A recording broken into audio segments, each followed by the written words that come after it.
이 시대의 교회의 영광이 회복되기를 우리는 다 바라고 있습니다.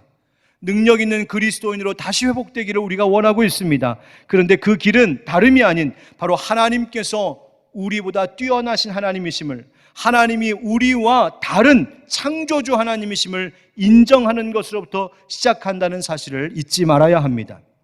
이것은 교회 전체를 두고 말할 수도 있겠지만 우리 각 사람의 신앙생활에도 적용할 수 있습니다.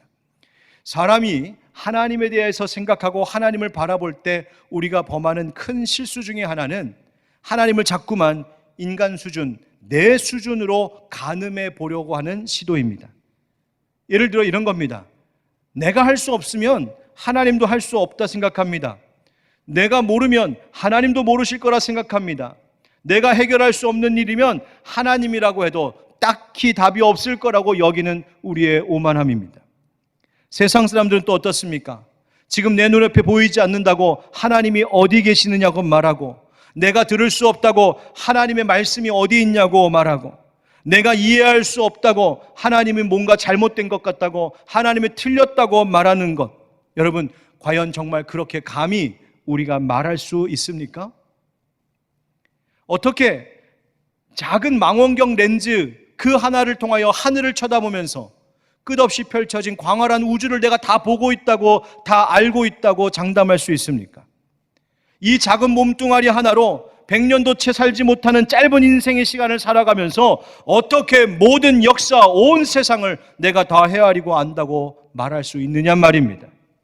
나의 이 유한하고 짧은 지식과 지성 가지고, 이 옹졸한 가슴 가지고 하나님의 그 깊은 뜻을 어떻게 다 안다고 감히 우리가 판단할 수 있느냐 말입니다. 여러분 생각해 보십시오. 만약 하나님께서 나의 이성과 나의 지혜와 나의 이해력으로 다 측정할 수 있는, 다 헤아릴 수 있는 수준의 대상이라면 우리에게는 하나님을 더 이상 신앙할 이유가 없습니다. 왜냐하면 하나님과 내가 비슷한 수준이 되어버렸다는 말이기 때문입니다. 하나님이 아는 것 나도 알고 하나님이 하는 것 나도 알 수 있다? 여러분 그렇다면 왜 우리가 하나님을 믿어야 합니까? 우리가 하나님을 믿고 경배하는 이유는 사실 우리가 하나님을 잘 모르기 때문입니다. 하나님은 우리가 이해하고 담아낼 수 있는 영역의 범위 안에 갇혀 계신 분이 아니라 그 모든 것을 초월하여 계신 하나님이십니다.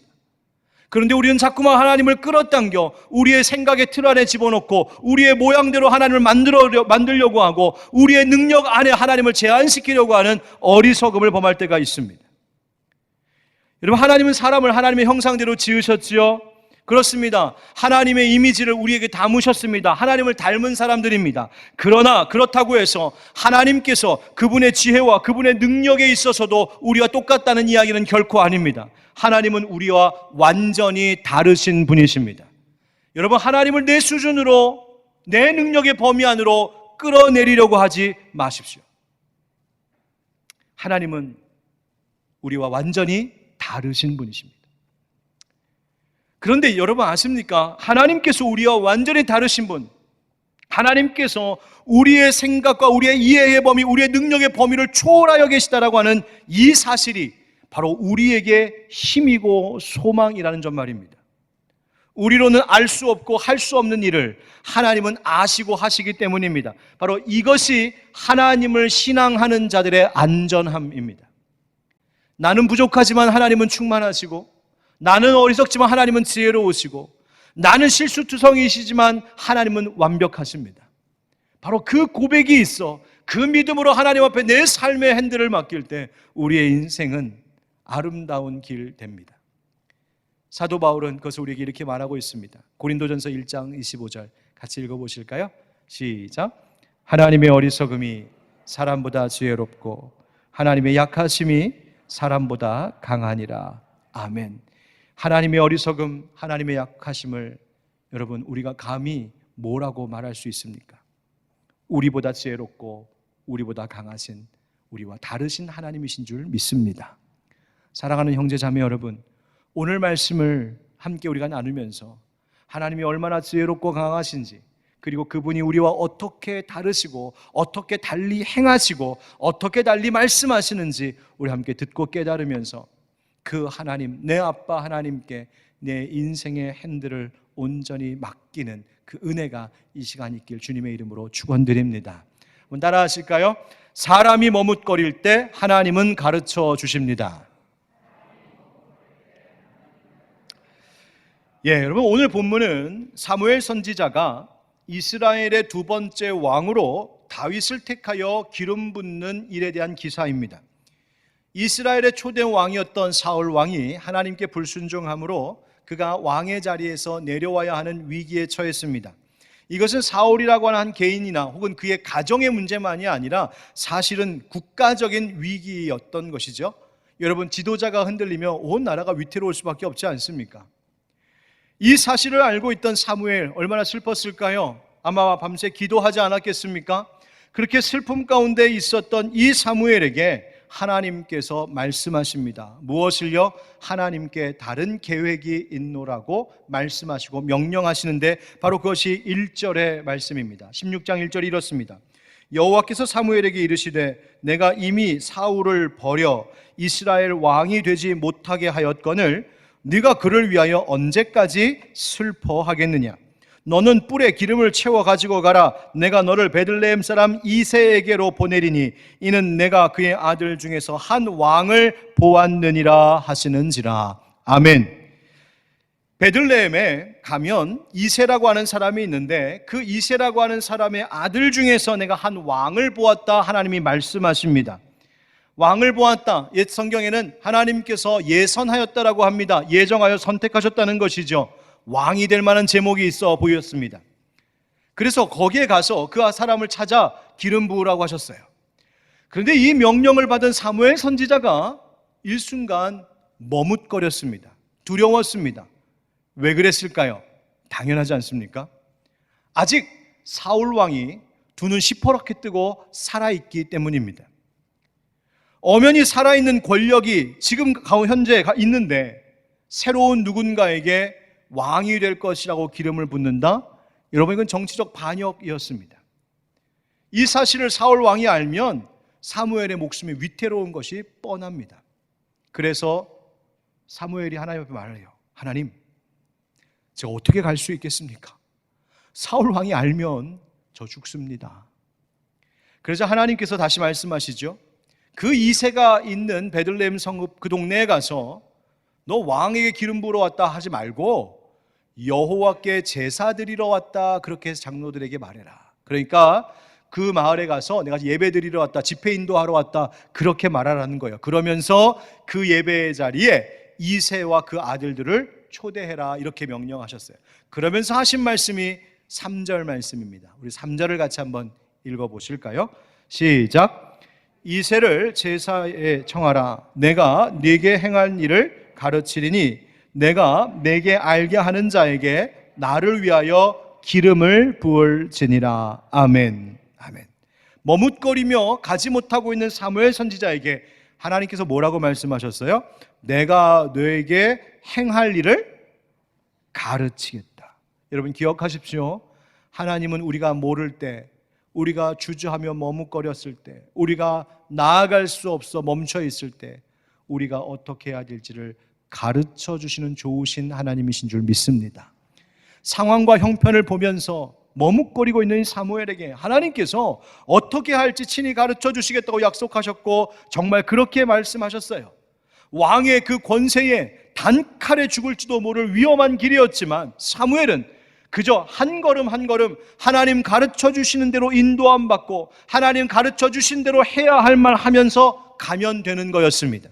사무엘은 그저 하나님 말씀 잘 듣고 따르기만 하면 되는 거였어요. 우리가 어찌해야 할지 몰라서 머뭇거리고 있을 때 하나님은 가르쳐 주심으로 그 일을 진행하십니다. 우리에게 가야 할 길을 가르쳐 주시고요, 해야 할 일들을 들려주십니다.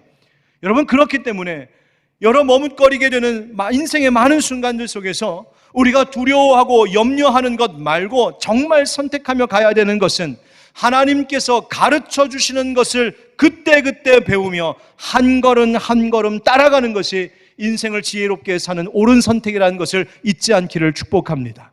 물론 주님께서 우리에게 가르쳐 주시고 오라고 하시는 그 길이 때로는 세상적으로 볼 때, 인간적으로 볼 때 좁은 길이기도 하고 좁은 문이기도 합니다. 예수님도 그렇게 말씀하셨죠. 그래서 많은 사람들이 그 길을 가려고 하지 않는다고요. 그러나 여러분, 예수님께서 우리에게 가르쳐 주시는 그 길, 하나님께서 오라고 하시는 그 길에 하나님이 예비해 두신 충만한 생명과 복이 예비되어 있다는 것을 간과하지 마시기 바랍니다.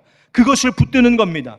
이 길이 예수님께서 가르쳐 주신 길이라면, 이 길이 하나님께서 원하시는 길이라면, 이 길로 가라고 하나님께서 먼저 보여주셨다면 여기에 내게 주실 복이 있노라 확신하고 가르쳐 주시는 대로 배우고 따라가는 것이 바로 우리가 살 길인 줄 믿습니다.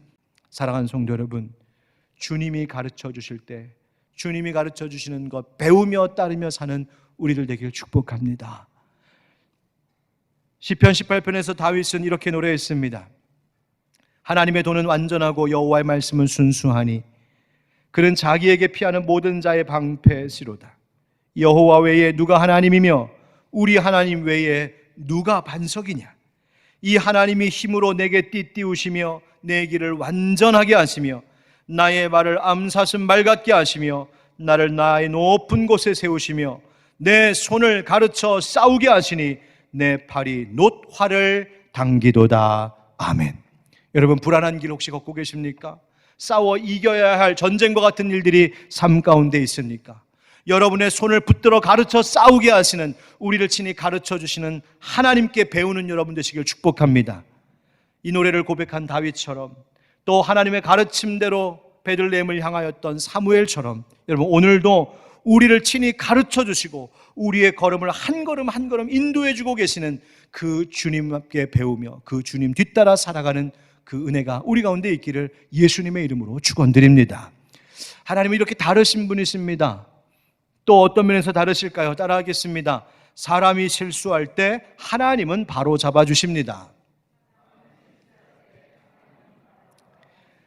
하나님께서 가르쳐 주신 대로 사무엘이 그 이새의 가족이 살고 있는 베들레헴 동네에 찾아갔습니다. 그리고 그 성읍에 있는 장로들에게 내가 여기 예배하러 왔습니다, 제사 드리러 왔습니다 라고 말해 주었어요. 그러면서 내가 이제 심리할 이 예배, 이 제사에 내가 초대하고 싶은 사람들이 있는데 이 베들레헴 마을에 이새라고 하는 사람이 살지요. 그 이새와 그 아들들을 이 예배 자리에 초대해 주십시오. 여러분, 한 나라의 위대한 선지자인 사무엘 선지자가 이 초라한 동네까지 와서 이새라고 하는 한 사람, 그 집안 사람들을 이 예배에 초청했다고 하니 여러분 얼마나 큰 영광이고 기쁨이겠습니까? 이새가 아들들을 성결하게 하고 가장 좋은 옷을 아마 입혔을 것 같습니다. 잘 준비시켜서 그 제사의 자리에 나아갔습니다. 이새가 아마 그 큰아들 엘리압을 가장 앞장 세웠던 것 같습니다. 저 멀리서 장남 엘리압이 다가오자 그를 본 사무엘 선지자가 아주 기분 좋게 흡족해하며 이렇게 생각했습니다. 여호와의 기름 부으실 자가 과연 주님 앞에 있도다. 하나님께서 내게 말씀해 주셨던 그 기름 부을 자, 이제 이스라엘의 두 번째 왕이 되어서 이 땅을 다시 새롭게 할 자가 바로 저 사람이구나, 이새의 큰아들이구나 생각했습니다. 다시 말하면 초대왕 사울왕 못지않게 아주 괜찮은 왕이 될 만한 자로 여겨졌다는 말이에요. 그런데 혼자 그렇게 생각하면서 흡족해하고 있는 이 사무엘 선지자에게 하나님께서 따끔하게 일침을 내주시며 말씀하십니다. 어떤 톤으로 말씀하셨는지 알 수는 없지만 아마도 꽤나 깜짝 놀랄 정도로 따끔하게 질책하시듯 말씀하셨을 것 같아요. 바로 그 말씀이 오늘 본문에 있는 7절의 말씀입니다. 한번 같이 읽어보시죠. 시작. 여호와께서 사무엘에게 이르시되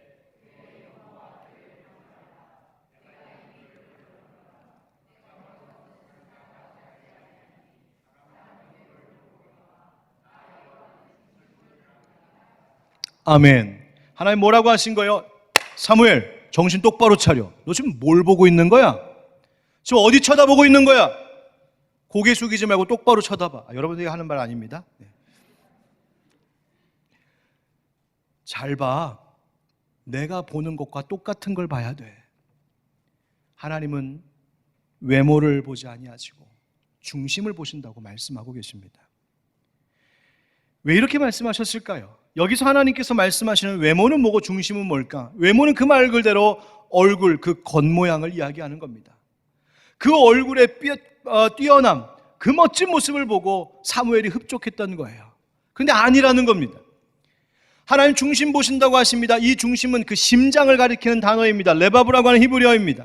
그 말은 뭐냐면 이스라엘 히브리 백성들은 그 심장에 감정이 있다고 생각했고 지식과 지혜가 있다고 생각했고 마음의 양심과 도덕이 있다고 생각했습니다. 그러니까 전 인격과 성품을 두고 하는 말이죠. 하나님은 인간의 겉모습, 외모, 인간의 출신, 배경, 세상적 어떤 자격 그거 보시는 하나님이 아니시라 대신 그 속에 뭐가 있는지 그 속 생각과 속 마음과 그 내면과 전 인격을 감찰하시는 분이라고 말하고 계신 겁니다. 여러분 왜 그렇게 보시는 걸까요? 사람의 마음이 인간이 행하는 모든 행위의 원천이 되기 때문입니다. 그 속에 무엇이 들어있는지를 보면 그가 앞으로 어떻게 행할 것인지를 알 수 있기 때문입니다. 여러분 하나님은 우리의 속사람을 보시는 하나님이십니다. 내 마음이 하나님께 합당한지를 우리 스스로 늘 돌아보아야 될 이유가 바로 여기에 있습니다. 하나님, 내가 겉모양만으로만 예배하지 않게 하여 주십시오. 내 몸만 지금 여기 와서 앉아있지 않게 해주십시오. 하나님, 지금 내가 영상으로 예배 드릴 때 그냥 TV만 켜놓고 컴퓨터만 켜놓고 핸드폰만 켜놓고 앉아있지만 않게 해주십시오. 정말로 내 중심이, 내 마음이 하나님을 예배하고 있게 해주십시오. 우리를 중심을 보신대요. 자, 그런데 사무엘이 그렇게 하지 않았던 거예요. 하나님과 똑같은 관점으로 바라보고 판단했어야 되는데 이때 그러지 않았습니다. 그래서 하나님께서 사무엘과 더 나아가 이스라엘 백성들이 두 번 똑같은 실수를 범하지 않게 하시려고 지금 바로 잡아주고 계신 겁니다. 앞서 이스라엘 백성들이 사울 왕을 세울 때 여러분 생각해 보십시오. 사실 하나님께서는 왕 세우는 것 하나님 뜻 아니었습니다. 사람들이 너무너무 원했기 때문에 하나님께서 그저 그것을 허용해 주셨을 뿐이에요. 하나님께서 기뻐하지 않으셨음에도 불구하고 백성들이 그토록 왕을 원했던 이유가 뭘까요? 그들의 마음, 그 백성들의 마음 속에 있었던 그 동기를 알려주고 있는, 증언해주고 있는 성경의 한 구절이 있습니다. 사무엘상 9장 2절 말씀이에요. 제가 읽어보겠습니다. 기스에게 아들이 있으니 그의 이름은 사울이요 준수한 소년이라. 이스라엘 자손 중에 그보다 더 준수한 자가 없고 키는 모든 백성보다 어깨 위만큼 더 컸더라. 이스라엘 백성들이 사울 왕을 볼 때 이 사울이라고 하는 청년이 키가 훨씬 다른 보통 평균 키보다 훨씬 더 커서 그냥 한눈에 딱 들어오는 멋진 남자였단 말입니다. 상남자였어요. 여러분 성경의 이 증언이 뭘 말하고 있을까요? 당시 이스라엘 백성들이 왕을 세우고자 할 때 왜 그랬는지, 무엇에 관심을 두고 주목하고 있었는지를 말해주고 있는 거예요. 외적으로 뭔가 뛰어나 보이는 장수 같은 인물, 멋진 상남자 같은 사울과 같은 인물 앞에 딱 세우면 다른 족속들이 우리를 얕보지 않을 거야. 자기들도 뭔가 앞에 세우고 싶었던 겁니다. 바로 그것이 실수였어요. 하나님은 지금 사무엘의 실수를 바로잡아 주셨습니다. 외모가 아니라 중심이 합한 막내 다윗을 택하게 하고 계시죠. 여러분 기억하십시오. 하나님은 하나님이 실수가 없으신 분일 뿐만 아니라 하나님이 사랑하시는 자녀된 우리들의 실수를 다시 바로 잡아주시기를 원하시는 하나님이심을 기억하시기 바랍니다. 여러분, 하나님이 우리의 실수를 바로잡아 주신다? 그게 무슨 말인가요? 그것은 하나님께서 나를 포기하지 않으신다는 말이에요. 내가 한번 실수한 것으로 내치시고 포기하신다면 우리가 어떻게 지금 살아갈 수 있을까요? 우리를 버리지 아니하신다는 것이죠. 하나님께서 사무엘을 통하여서 새로운 왕, 하나님의 마음에 합한 사람을 왕으로 세우려고 지금 사무엘의 관점을 고쳐주시고 수정해주시고 바로잡아주시는 것은 하나님께서 이스라엘을 포기하지 않으시겠다는 하나님의 선한 의지였어요. 하나님 우리를 포기하지 않으시는 분이십니다. 그 사랑을 안다면, 하나님이 나를 놓고 싶어 하지 않으신다고, 나를 포기하고 싶지 않으시다고, 하나님이 내가 너를 바로 잡아주길 원한다고 원하시는 하나님이심을 우리가 안다면, 우리가 하나님의 가르침, 때로는 그것이 따끔한 책망일지라도 감사함으로 받으며 순종함이 마땅한 줄 믿습니다. 이사야서 55장 8절 9절 우리 한번 같이 읽어보실까요? 시작. 이는 내 생각이 너희의 생각과 다르며 내 길은 너희의 길과 다름이니라. 여호와의 말씀이니라. 이는 하늘이 땅보다 높음같이 내 길은 너희의 길보다 높으며 내 생각은 너희의 생각보다 높음이니라. 아멘. 하나님의 생각과 우리의 생각은 천지 차이라는 거예요. 여러분, 우리와 다르신 하나님, 우리보다 높으신 하나님, 우리의 실수조차도 감싸 안으시고 바로 잡아주시기를 원하시는 하나님이라면 그분의 간섭, 그분의 책망조차도 감사함으로 받을 줄 아는 그런 지혜로운 우리가 되기를 주의 이름으로 축복합니다. 마지막으로 하나님은 어떻게 우리와 다르실까요? 따라하겠습니다. 사람이 할 수 없을 때 하나님은 하십니다. 자, 이새가 데리고 온 아들들 하나씩 선을 보입니다. 맏아들 엘리압을 보였습니다. 근데 하나님이 아니라 하십니다. 그 다음 아들 아비나답도 보이죠. 그런데 하나님이 그도 아니랍니다. 세 번째 아들 삼마도 보입니다. 그도 아니랍니다. 이새의 7 아들을 다 면접했습니다. 근데 다 아니라고 하나님 하시는 거예요. 사무엘이 다시 이새에게 물었습니다. 다른 아들은 없습니까? 그때 이새가 대답하죠. 아직 막내가 남아있긴 한데 그는 양을 지키나이다. 여러분, 아버지 이새의 이 말 속에 담겨있는 의미가 어떤 건지 눈치채시겠습니까? 뭔가 편치 않죠? 뭔가 탐탁지 않죠? 이새가 보기에, 즉 아버지가 보기에도 아직 다윗은 어린 소년이었고 사무엘 선지자 앞에 막 보일 만큼 대단한 인물 아니었다는 겁니다. 그런데 하나님께서 지금 말씀하셔요. 바로 그 막내 아들이 내가 택한 자다. 하나님께서 사무엘을 통하여 다윗의 머리에 기름을 부으십니다. 12절 말씀에 보니까 그의 빛이 붉고 눈이 빼어나고 얼굴이 아름답더라. 빛이 붉다는 것은 붉은 색깔의 얼굴빛, 즉 이 다윗이 아직 어리고 순진한 나이였음을 말하는 거예요. 눈이 빼어났다, 아름답고 멋진 눈빛을 가진 사람이었어요. 얼굴이 아름답더라, 모양, 그 형체가 아름다움을 이야기해요. 이상하다. 하나님은 분명히 사람의 외모를 보지 않으신다고 했는데 아니 다윗이 멋지고 잘생겨서 그래서 선택을 하셨나? 여러분, 이 12절의 말은 외적인 미모를 두고 하는 말이 아니라 다윗의 내면에 있는 자질과 자질이 그 내면에 있는 선한 것들이 그의 얼굴과 눈빛과 태도를 통하여 나타나고 있음을 말하는 겁니다. 사람의 내적인 아름다움은 여러분 우리의 얼굴과 태도와 눈빛에서, 모양에서 나타납니다. 우리의 표정에서 나타납니다. 자, 그런데 하나님께서 이 좋은 자질을 가지고 있었던 다윗 그 위에 더 중요한 것을 더하고 계십니다. 그게 뭘까요? 13절 같이 읽겠습니다. 13절 시작. 사무엘이 기름 뿔병을 가져다가 그의 형제 중에서 그에게 부었더니 이날 이후로 다윗이 여호와의 영에게 크게 감동되니라. 사무엘이 떠나서 라마로 가니라. 아멘. 그 괜찮은 인물 다윗 그 위에 하나님께서 기름을 부으시는데 그때 여호와의 영에 감동되었다. 성령으로 기름 부으셨다는 말이에요. 여러분, 다윗은 참 괜찮은 사람이었습니다. 그러나 그 사람이 괜찮은 사람이라고 해서 하나님이 맡겨주신 사명을 다 감당할 수 있는 사람은 아니었어요. 이스라엘의 왕이 된다는 것, 왕으로 하나님이 맡겨주신 백성을 이끈다는 것은 인간 다윗의 힘으로 할 수 있는 것이 아니라 하나님이 성령으로 감동하셔야 되는 일이었단 말입니다. 여러분, 이 세상에 어떤 일로, 여러분 가정과 여러분의 직장과 어떤 생활의 어떤 일들 속에서 지금 염려하고 근심하는 일 혹시 있으십니까? 하나님이 여러분들을 가르쳐 주실 줄 믿습니다. 하나님이 여러분들의 실수를 바로잡아 주실 줄 믿습니다. 하나님이 친히 성령으로 일하실 줄 믿습니다. 그 하나님 뒤에서 잘 따라가고 순종함으로 하나님 예비하신 은혜와 승리의 주인공들 되시길 주 예수 그리스도 이름으로 축원드립니다.